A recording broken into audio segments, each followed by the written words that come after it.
J'aime beaucoup trop le personnage de Nita. Non mais franchement, juste en un épisode, ça y est, c'est devenu une waifu. C'est un truc de dingue comment ils arrivent à rendre attachants ces personnages juste avec des petites scènes comme ça.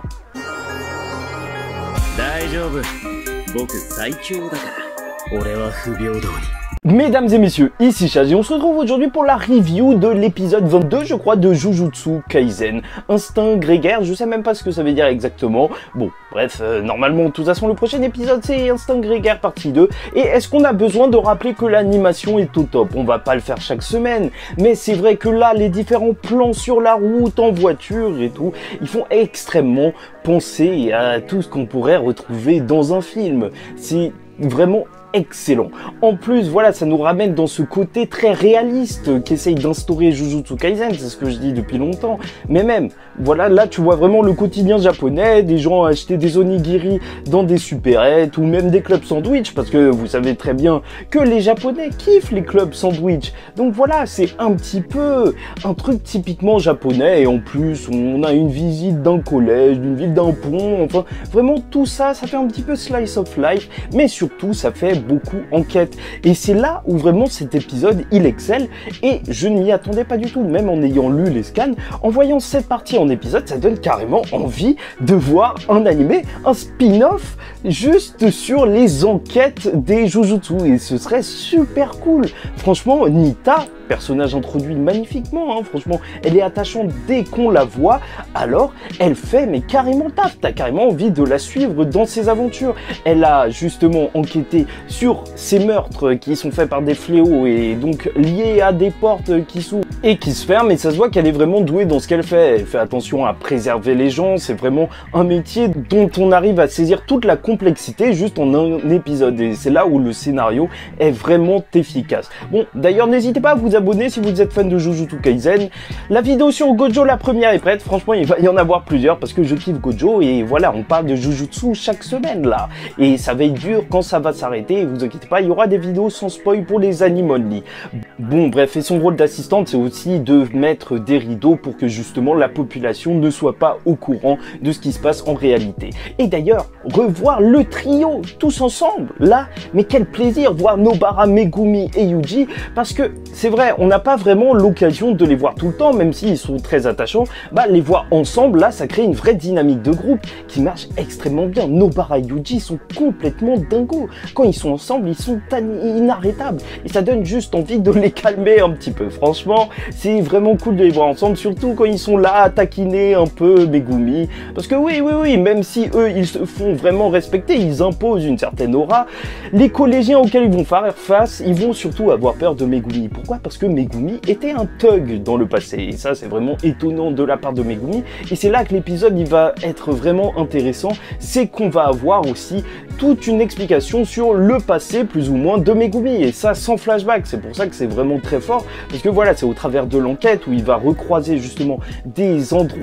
Bon, désolé, j'ai dû couper et ça y est, je suis revenu, mais j'ai plus mes lunettes. Plutôt à travers des interactions avec le lieu où il était et justement des personnages de son passé qui vont apparaître et ça permet de mieux comprendre le personnage totalement parce que tu vois que avant c'était un thug qui se battait et tout. Et d'ailleurs, retenez bien ça parce que c'est le karma. Todo l'a défoncé. Et oui, un autre élève qui vient le défoncer alors que c'est lui qui défonçait les autres élèves. Ça fait plaisir, ça fait toujours plaisir ce petit retour de flamme, c'est juste excellent. Mais il a dû se renfermer sur lui-même vu que sa sœur est tombée dans le coma. Et avant de tomber dans le coma, bah, elle a été maudite comme les autres qui sont en train de mourir. Mais en plus, elle a un truc en plus, elle a un truc sur sa tête, une genre de marque, mais on n'en sait pas plus pour l'instant. Sauf que le problème, c'est que même si le fléau qui a attaqué cette ville est beaucoup trop puissant pour normalement eux, hein, parce que normalement déjà cette mission elle était limite, mais vu que Yuji il avait réussi à vraiment bien se battre avec Todo, ils se sont dit bon bah pourquoi pas le lancer dessus.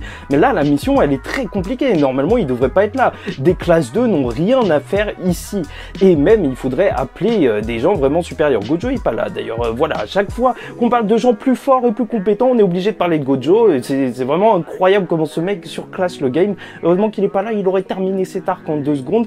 Bon, donc ce sont eux qui vont vont se battre, pourquoi? Parce que Megumi a trop peur, parce que vu que sa sœur, elle ne peut pas parler, alors si elle se fait attaquer, alors c'est foutu, tu vois, elle ne peut rien prévenir du tout.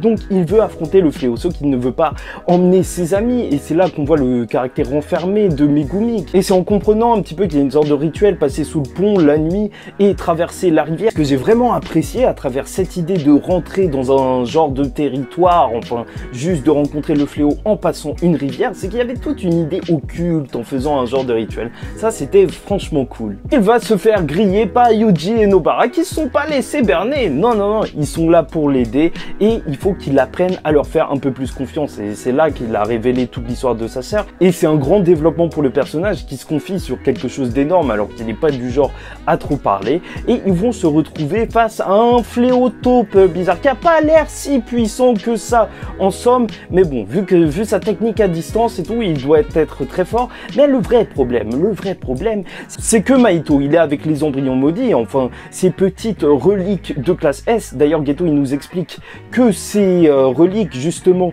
elles n'ont pas été détruites parce que les reliques de classe S ne peuvent pas être détruites, et dans le cas de Sukuna c'est encore pire parce qu'il attire les autres fléaux, donc il a encore du pouvoir même en étant complètement yophilisé, hein, sous forme archi chelou, et Mahito en a ramené une qui est cette forme toute bleue qui arrive à la fin de cet épisode et qui veut les combattre. Le problème s'enchaîne avec un nouvel ennemi qui apparaît, et c'est Yuji qui compte le combattre alors que Megumi et Nobara vont sûrement s'occuper de l'autre. Mais là d'ailleurs, vu qu'on a eu un développement psychologique du personnage, ce serait aussi le moment pour Megumi de briller en tant que combattant. Parce que c'est vrai que depuis le début de la série, certes, il a été impressionnant avec ses invocations de Shikigami, mais à chaque fois il s'est fait poutrer, tu peux pas me dire le contraire. Contre le classe S, il s'est fait battre, contre Sukuna, bah c'est normal, il s'est fait battre même s'il avait pas beaucoup de doigts, et contre Kamo, bah le combat il a été arrêté, et contre Anami, bah c'était chaud. Donc là c'est le moment pour lui de se battre et de gagner, donc on va être très attentif au prochain épisode. D'ailleurs, en parlant de ça, à la fin de l'épisode, n'oubliez pas, là, il y avait les Jujutsu en vadrouille, c'était Nobara, Yuji et Megumi qui sauvaient quelqu'un qui s'était fait voler, et donc ils allaient manger dans son restaurant avec une histoire toute mignonne, et au final, bah, ils osaient pas le dire, mais la bouffe était dégueulasse. Voilà, c'est assez triste parce que t'avais toute l'histoire un petit peu mignonne de la meuf, mais ce qui est assez cool, c'est comme je vous l'ai dit durant cet épisode, c'est surtout la relation entre ces trois personnages qui a essayé d'être approfondi, et c'est pour ça que c'est aussi important ces fins d'épisode, parce que ça nous montre d'autres moments de vie, et franchement avec cet épisode je pense que vous avez kiffé. Moi personnellement, même si c'était un épisode d'introduction à un nouvel arc, c'était chill mais c'était bon. Bon, j'espère que vous avez apprécié cette review. Si c'est le cas, n'hésitez pas à liker, commenter, me donner votre avis sur ce qui est en train d'arriver ou même sur la review. Si vous savez où sont mes lunettes, vous abonner, et en attendant la semaine prochaine et le prochain épisode de Jujutsu Kaisen, je vous dis ciao tout le monde et paix sur vous.